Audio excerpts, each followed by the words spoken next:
Romantismen bruges om forfattere, der ikke længere ønskede at fremstille verden idyllisk, men i stedet var optaget af, hvad der sker i et menneske, når fantasien og virkeligheden støder sammen. Psykologiske splittelser, menneskets skyggesider, de erotiske og sociale konflikter blev fremhævet i kunsten. Carl Ludvig Emil Aarestrup, født den 4. december 1800.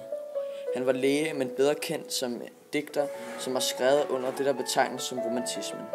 Hans digte indeholdt ofte begær og idealisering af mennesket. H.C. Andersen er en af de forfattere, som har skrevet en del tekster i romantismen. Blandt andet har han skrevet Pigen med solsikkerne, Skyggen og Den standhaftige tinsoldat.